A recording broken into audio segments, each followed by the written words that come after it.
ನಮಸ್ತೆ viewers, welcome to my channel. ಎಲ್ಲರೂ ಹೇಗಿದ್ದೀರಾ? ಚೆನ್ನಾಗಿದ್ದೀರಾ ಅಂತ ಭಾವಿಸ್ತೀನಿ. ಇವತ್ತಿನ ರೆಸಿಪಿ ಗೋಬಿ ಆಲೂ ಎಗ್ ಬುರ್ಜಿ. ಬನ್ನಿ ಹೇಗೆ ಮಾಡೋದು ಅಂತ ನೋಡೋಣ.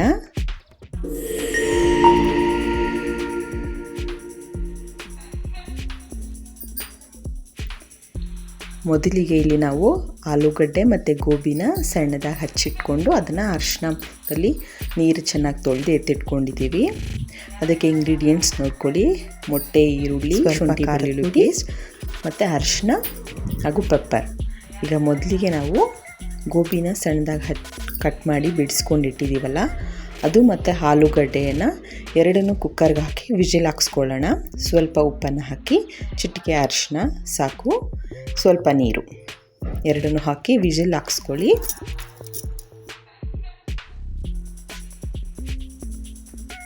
ಒಂದಾದರೆ ಸಾಕಾಗುತ್ತೆ. ನಾವಿಲ್ಲಿ 2 ವಿಜಿಲ್ ಹಾಕಿದ್ದಿ. ಸ್ವಲ್ಪ ಗೋಬಿ ಚೆನ್ನಾಗಿ ಬೆಂದ್ಬಿಟ್ಟಿದೆ, ಅದಕ್ಕೆ 1 ವಿಜಿಲ್ ಆದರೆ ಸಾಕಾಗುತ್ತೆ. ಈಗ ಬೆಂದಿದೆ ನೋಡಿ. ಈಗ ಇದಕ್ಕೆ ನಾವು ಒಗ್ಗರಣೆ ಹಾಕ್ಕೊಳ್ಳೋಣ. ಎಣ್ಣೆ, ಈರುಳ್ಳಿ ಹಾಗೂ ಕರಿಬೇವಿನ ಸೊಪ್ಪು ಚೆನ್ನಾಗಿ ಕೆಂಪಗೆ ಬೇಯಲಿ. ಈರುಳ್ಳಿ,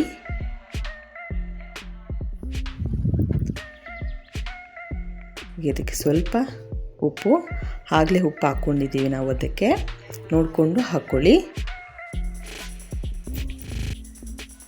ಶುಂಠಿ ಬೆಳ್ಳುಳ್ಳಿ ಪೇಸ್ಟ್ ಘಮ ಹೋಗೋವರೆಗೂ ಹುರ್ಕೊಳ್ಳಿ.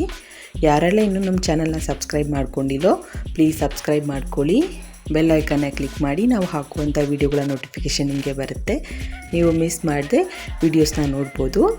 ಈಗ ಅದಕ್ಕೆ ಖಾರದ ಪುಡಿ, ಗರಂ ಮಸಾಲ, ಸ್ವಲ್ಪ ಧನಿಯಾ ಪುಡಿ ಹಾಕ್ಕೊಂಡು ಮಿಕ್ಸ್ ಮಾಡ್ಕೊಳ್ಳಿ.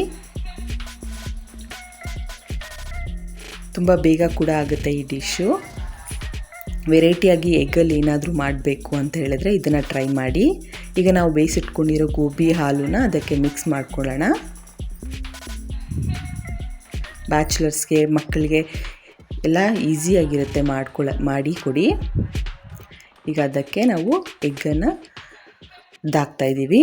ನಂದಿಲ್ಲಿ ಗೋಬಿ ಸ್ವಲ್ಪ ಬೆಂದ್ಬಿಟ್ಟಿದೆ. ನೀವು ಸ್ವಲ್ಪ ವಿಜಿಲ್ ಕಮ್ಮಿ ಹಾಕ್ಕೊಂಡು ಮಾಡಿದ್ರೆ ತುಂಬ ಚೆನ್ನಾಗಿರುತ್ತೆ.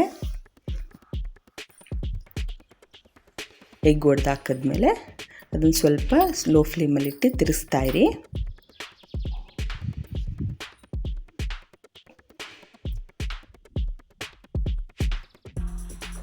ತುಂಬ ಈಸಿ ಕೂಡ, ನೀವು ಮನೆಯಲ್ಲಿ ಟ್ರೈ ಮಾಡಿ.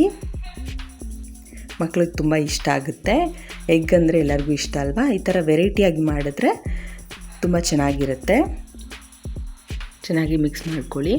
ಈ ಥರ ಇನ್ನೂ ಎಗ್ ರೆಸಿಪೀಸ್ ಬೇಕಂದರೆ ಪ್ಲೀಸ್ ಕಮೆಂಟ್ ಮಾಡಿ, ನಾವು ಅದನ್ನು ಕೂಡ ಹಾಕ್ತೀನಿ ವಿಡಿಯೋ ಮಾಡಿ. ಈಗ ಮೊಟ್ಟೆ ಚೆನ್ನಾಗಿ ಸ್ವಲ್ಪ ಬೇಯಲಿ, ಗೊತ್ತಾಗುತ್ತೆ. ಅದಾದಮೇಲೆ ಇದಕ್ಕೆ ಲಾಸ್ಟಲ್ಲಿ ಫೈನಲಿಗೆ ಸ್ವಲ್ಪ ಮೆಣಸು ಪುಡಿನ ಹಾಕಿದ್ರೆ ಟೇಸ್ಟ್ ಘಮ ಸೂಪರಾಗಿರುತ್ತೆ. ಕೊನೆಯದಾಗಿ ಸ್ವಲ್ಪ ಪೆಪ್ಪರ್ ಹಾಕಿದ್ರೆ ಸಾಕು. Dish ready. Gobi aloo egg bhurji ಮಾಡೋದು ಹೇಗೆ ಅಂತ ನೋಡಿದ್ರಲ್ಲ, ನೀವು ಮನೆಯಲ್ಲಿ ಟ್ರೈ ಮಾಡಿ ಹೇಗೆ ಬಂತು ಅಂತ ಕಮೆಂಟಲ್ಲಿ ತಿಳಿಸಿ. Thank you.